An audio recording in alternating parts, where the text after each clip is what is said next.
Shining Fates is officially Hidden Fates 2.0. What's up guys, DJ is back with another video.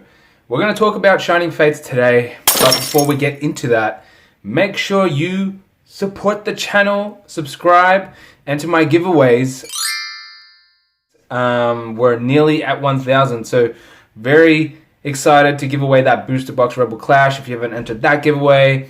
Also, only a few days left to enter the Charizard theme deck giveaway, so feel free to do that as well. But yeah, let's talk about Shining Fates, collectability, investability. You know how it is. Let's go. So guys, as I stated before, it's pretty much official. This is Hidden Fates version 2.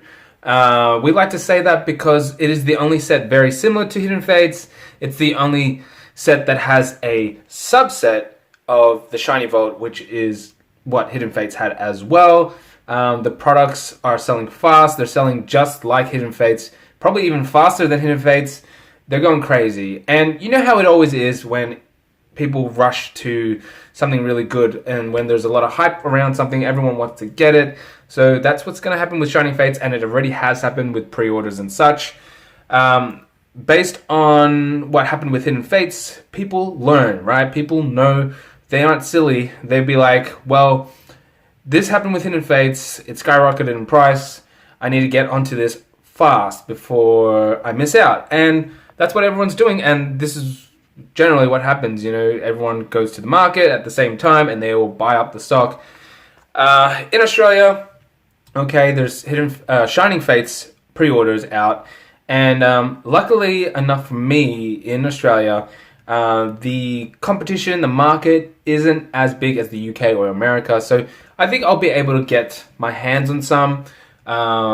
In saying that, it will still probably be a little difficult, but nevertheless, it depends where you are in the world. Let me know where you are, and let me know how Shining Fates is looking at. I have heard some stories across UK and maybe even the US as well, but everywhere is a little bit different. Even if you are in the US, you might be in Texas and the other guy might be in Houston or whatever like that.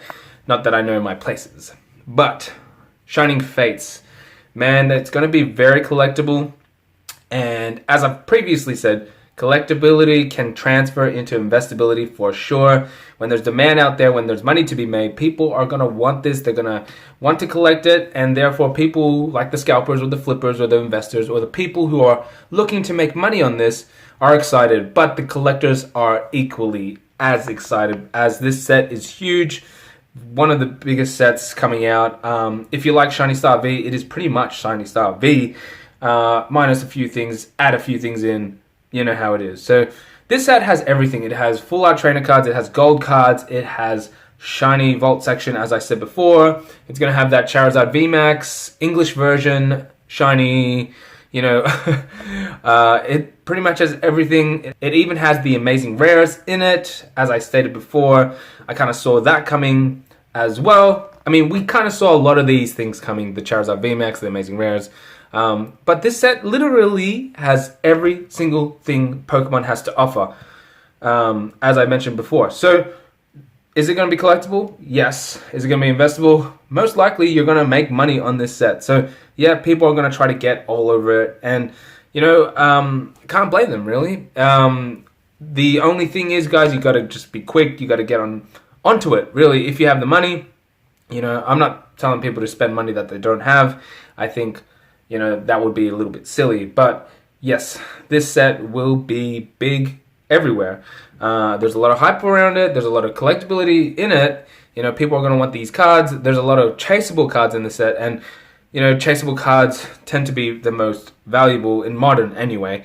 People talk about reprints with Modern and their fears with it. And yes, of course, you know, a lot of things with Modern is not the rarest or the scarcest. And usually rarity and scarcity helps an investment big time. The good thing about this is just the pure demand for it, and that the market just wants it, right? So if you have it and everybody wants it, what tends to happen usually drives the price up anyway. Now, long-term wise, that's a little bit of a different story, right? So I do have a video coming up with my old friend Jesse. If you don't remember him, you will see him soon. But we're going to talk about rarity and scarcity and stuff. But because these are packs, these are set cards, there's always another copy. They aren't the rarest, they're not the scarcest, even though they could be hard to pull as well. So in that sense, not the most investable, but definitely in the demand sense, and even demand versus supply, basic rules of that, we're going to see price jumps on this. I can feel it. We can see it. Shiny Star V, same thing. We knew that was coming. Everybody thought Shiny Star V was the best set for 2020. So 2021, without a doubt, Shining Fates will be really big. But 25th anniversary set, I'm hoping it will top this set as a better set for the year.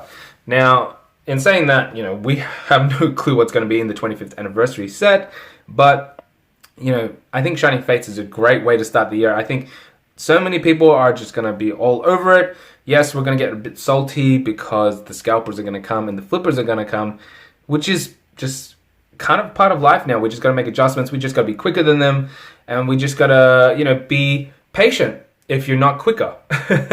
Because, you know what, when the product sells out, they're going to bring out more because, like I said before, the Pokemon Company likes to help the collectors because that's their main priority, and most of us are collectors / investors. So either way, we want to have the cards either to sell or to keep for ourselves. So Pokemon will probably do their best to make that happen for us. Unfortunately, it won't, it's not 100% going to be the case. There's going to be people out there that buy up everything that they can find, pre-orders everywhere. But luckily enough, hopefully you will be able to get your stock in. Let me know in the comment section below, what are you getting for Shining Fates? What products are you getting? Some people are just focusing on the ETBs. I think that's a good option. Obviously there's no booster box. The tins for me was a no-go, but everyone's different. Pin collections, my friend Electric Type 88 loves those, so he will probably get those. I'm not a huge fan of those kind of pin collections, but each to their own. I think generally speaking, most of these things do go up in value if you compare it to Hidden Fates. The tins have gone up in value for Hidden Fates. The ETB has gone up in value for Hidden Fates, even with the reprint. And general collection boxes that you don't really see that often have also risen ever so slightly. If you were to put a main focus on which product to choose, I would personally go the ETB, only because of the EV VMAX promo. Some people have mixed reviews on that, but it's kind of value for money. You're getting 10 packs, you're getting the promo card, and it's a nice box, nice collect, like you can put it up on the wall or whatever like that. So I think that would probably be the safest option as an investment piece. But there's plenty to choose from. There's also affordable ones for people who can't afford the big stuff. And you only really just need one or two, if you're looking to resell. But I know there's people out there that buy like 10 and 20 and 30 at a time. So, if I was to give my recommendation for a piece to buy as an investment, it would probably be the ETB. I kind of stand by that. We kind of see the same thing with Hidden Fates. That was the first time they reprinted an ETB. And I guess that came as a shock. But also, those ETB prices have dropped to a certain price, but it's kind of stable right now. Even at that stable price, if you bought that ETB day one when Hidden Fates came out, it is still double the money. So you're still looking good. Shining Fates is looking good. And it's, trying to top Hidden Fates. In my opinion, it has more in it, but does that mean it is better than it? I don't know. Hidden Fates is the first. It's kind of like first edition, even though not really, but it's like the first set of its kind. And it's still classed as the best modern set until the Shining Fates came out. So I don't know if it will, down the line, if it will be seen as a better set. There's definitely a lot of cards in it. It's very similar. As I said in another video that I made, Hidden Fates has a lot of old Generation 1 Pokemon, whereas Shining Fates, although it does have that Charizard, a lot of the shiny cards are based on some of the modern Pokemon that Gen 8 and Gen 7 have to offer, and that's 100%, that's a good thing for the young kids that are playing right now and that are collecting right now, and even for us who are following the games and stuff. But in that aspect, right now in this market, a lot of us are older who are spending the money. So we are looking for Generation 1 Pokemon that we are growing up with. So, the set list is revealed. Poke Beach, I think, has it. You can look up what cards are in it. There's some cool artwork in there. But as I said, they have a huge variety, from Amazing Rares, gold cards, shiny cards, full art trainers was always a thing, but now it's a bigger thing. So, it pretty much has everything you want in a set. It's just, how much are you going to pay for it? Can you wait if you can't get it straight away? Those are my questions for you guys. Leave me in the comment section below. Enter my giveaways, as I said before, and I'll see you guys in 2 to 3 days' time. Bye.